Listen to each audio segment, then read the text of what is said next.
Thyroid एक ऐसी बीमारी जो आज बहुत सामान्य हो चुकी है। शुरू में 25 मिलीग्राम से दवाई शुरू होती है, फिर 50, 75, 100 और धीरे धीरे करके इसके डोज बढ़ने लगते हैं। अगर आप इस बढ़ते हुए डोज से ठीक होना चाहते हैं और परमानेंट थायराइड का सोल्यूशन चाहते हैं और बिना किसी दवाई के आप चाहते हैं कि आपका थायराइड सही हो जाए, तो आयुर्वेद आपके साथ है। जी हाँ मित्रों, आयुर्वेद 5000 साल पुरानी भारत की एक ऐसी चिकित्सा पद्धति है जो आपको किसी भी दवाई की आदत से छुड़वा सकती है। थायराइड हमारे गले के अंदर एक ऐसी ग्रंथि है जो कहीं हार्मोन्स का स्राव करती है। बहनों में मासिक संबंधित समस्याएं जो उत्पन्न होती है, उसके पीछे भी थायराइड का कारण हो सकता है। थायराइड दो तरह का होता है, एक हाइपोथायरॉयडिज्म और दूसरा होता है हाइपरथायरॉयडिज्म। हाइपरथायरॉयडिज्म आजकल बहुत ही कम देखने को मिलता है और हाइपोथायरॉयडिज्म अधिक देखने को मिलता है। इसीलिए आज हम चर्चा करेंगे हाइपोथायरॉयडिज्म के बारे में। अगर हम इसके लक्षणों की चर्चा करें तो उसमें सबसे पहला लक्षण है कि वजन बढ़ना।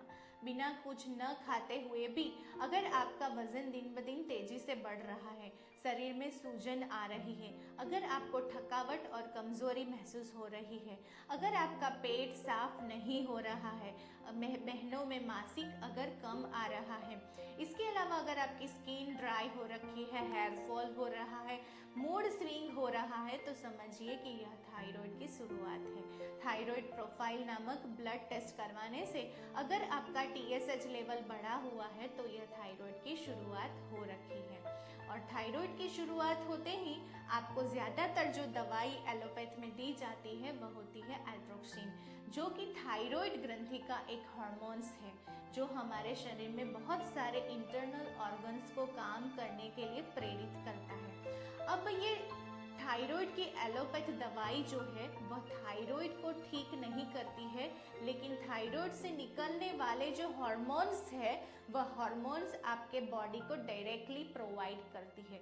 यानी कि आपके बॉडी को बाहर से वह हार्मोन्स लेने की आदत लग जाती है।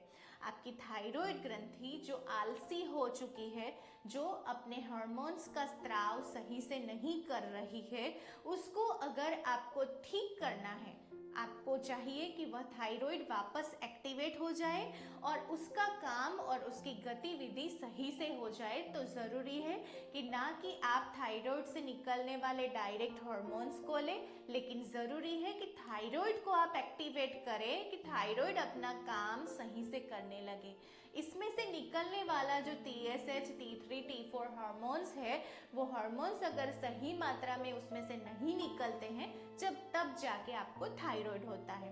अगर आप आयुर्वेद चिकित्सा करते हैं तो यहाँ पे मित्रों क्या होता है कि आपकी थायराइड ग्रंथि जो है वह एक्टिवेट होने लगती है और आपको बाहर से किसी हार्मोनल पिल्स लेने की आवश्यकता बिल्कुल नहीं पड़ती है। जैसे एक उदाहरण के तौर पे अगर मैं आपको बताऊं कि आपके ऑफिस के अंदर एक कर्मचारी है, अगर वह कर्मचारी अपना काम सही से नहीं कर रहा है और आप मालिक है और आप उस कर्मचारी का स्थान ले लेते हैं कि चलो तुम काम नहीं करते हो तो मैं तुम्हारा काम कर लूंगा, तो क्या होगा कि वह कर्मचारी और आलसी होता जाएगा। कुछ ऐसा ही यहाँ पे आपके शरीर में थायराइड ग्रंथि के साथ हो रहा है। जब आपको पता चलता है कि आपको थायराइड हो गया है तो आप क्या करते हैं कि बाहर से थायराइड की हार्मोनल पिल्स लेना शुरू कर देते हैं, जिससे कि क्या होता है कि आपकी थायराइड और आलसी हो जाती है और आलसी और लेजी होती हुई थायराइड धीरे धीरे करके जो थोड़ा बहुत हार्मोन्स निकालती है वो भी बंद कर देती है। अगर आप इसको जड़ से ठीक करना चाहते हैं तो आपको क्या करना होगा कि वह कर्मचारी को बोलना होगा कि भाई तुम अपना काम सही से करना सीखो। अगर वह अपना काम सही से करेगा तो आपके ऑफिस का काम सुचारू रूप से चलेगा। वैसा ही थायराइड के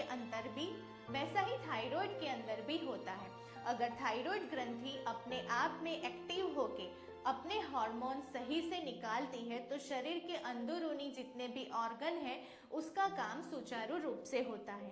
तो बात यहीं पे आके रुकती है कि थायराइड को एक्टिवेट किया कैसे जाए। दो ही तरीके हैं, एक है आयुर्वेद और दूसरा है योग। आयुर्वेद के अंतर्गत पंचकर्म में वमन चिकित्सा एक ऐसी ट्रीटमेंट है जो आप अगर किसी भी अनुभवी आयुर्वेद चिकित्सक के पास करवाते हैं तो मैं दावे के साथ कहती हूँ कि एक वमन के पश्चात ही आपका TSH लेवल काफी हद तक कम आ जाता है। दूसरे नंबर की जो चिकित्सा पद्धति है वह है नस्य। नस्य आप अपने घर पे भी आसानी से कर सकते हैं, जिसमें शुद्ध देसी गाय का घी या फिर तिल का तेल ले लीजिए और रात को सोने के टाइम इसको गर्म कीजिए, ड्रॉपर में भरिए और 3-3 बूंद नाक में डाल दीजिए। नाक में डाली हुई यह तिल का तेल या गाय का घी सीधे आपके थायराइड के ऊपर इफेक्ट करता है। 7-8 मिनट अगर आप लेटे रहते हैं तो 8 मिनट के बाद गले में चिकना कफ आता है तो उसको गर्म पानी से गरारे करके निकाल दीजिए। नस्य का प्रयोग अगर आप नियमित तौर पे करते हैं तो धीरे धीरे करके आपकी थायराइड जो है वो सुचारू रूप से कार्य करने लगती है। आयुर्वेद में एक ऐसी वनस्पति भी है जो आपके थायराइड को ठीक होने में मदद करती है, जिसका नाम है जलकुंभी। जलकुंभी आपको किसी भी पानी के जो स्रोत है वहां पे आसानी से उपलब्ध हो जाती है। याद रहे कि पानी स्वच्छ होना बहुत आवश्यक है। किसी भी नदी या तालाब के अंदर यह बहुत सारी फैली हुई होती है। यह जलकुंभी को आप जला के राख कर लीजिए और फिर यह इस जलाई हुई जो पाउडर है इसका सेवन अगर आप 2-2 ग्राम सुबह शाम गर्म पानी से करते हैं तो धीरे धीरे करके आपकी थायराइड एक्टिवेट होने लगती है। चौथे नंबर पे आयुर्वेद की एक ऐसी परम औषधि है जिसका नाम है पिपली। आयुर्वेद में वर्धमान पिपली रसायन करके एक रसायन सेवन यानी कि आपके शरीर को तरोताजा करने वाली एक वनस्पति का सुचारू रूप से सिस्टेमेटिकली इसका प्रयोग करने का विधान किया गया है, जिसका नाम है वर्धमान पिपली। लेकिन यह वर्धमान पिपली रसायन का सेवन आप किसी भी अनुभवी नजदीकी आयुर्वेद चिकित्सक के अंदर उनकी देखरेख में करेंगे तो भी आप पाएंगे कि आपकी थायराइड धीरे धीरे करके एक्टिवेट हो रही है। अगर आप 150 मिलीग्राम की दवाई ले रहे हैं तो धीरे करके वो 100 पे आएगी, 75 पे आएगी, 50 पे आएगी। और अगर आप नियमित रूप से प्राणायाम योग के साथ आयुर्वेद और पंचकर्म करवा रहे हैं तो धीरे धीरे करके आप अवश्य थायराइड की दवाई में से छूट सकते हैं। इसके अलावा योग के अंतर्गत 2 ऐसे प्राणायाम हैं जो आपकी थायराइड ग्रंथि को मूवमेंट देके, उसको एक्सरसाइज देके वहां पे ब्लड सर्कुलेशन को बढ़ा के थायराइड को एक्टिवेट करने का कार्य करता है। उसमें पहले नंबर पे है भ्रामरी प्राणायाम। थायराइड ग्रंथि जो है वो ब्रेन में रही पिट्यूटरी ग्रंथि के साथ डायरेक्टली कनेक्टेड है। तो आप अगर भ्रामरी प्राणायाम करते हैं तो आपके शरीर की मास्टर ग्लैंड यानी पिट्यूटरी ग्रंथि प्रभावित होती है और दूसरे नंबर पे जो ग्रंथि प्रभावित होती है वह है थायराइड। अगर आप सुबह में 21 बार भ्रामरी प्राणायाम और दूसरे नंबर पे है उज्जाई प्राणायाम। उज्जाई प्राणायाम के दौरान आपकी थायराइड ग्रंथि को जबरदस्त वाइब्रेशन मिलते हैं और वहां पे ब्लड सर्कुलेशन बढ़ता है। उज्जाई प्राणायाम 21 बार और भ्रामरी प्राणायाम 21 बार अगर आप रोज सुबह करने की आदत डाल देते हैं तो आप पाएंगे कि बिना किसी दवाई के भी आपका थायराइड धीरे धीरे करके ठीक हो रहा है। इसके अलावा अगर आप कुछ बेहतर करना चाहते हैं तो हमारी हिंदू संस्कृति के अंदर शंख बजाने की सालों पुरानी परंपरा है।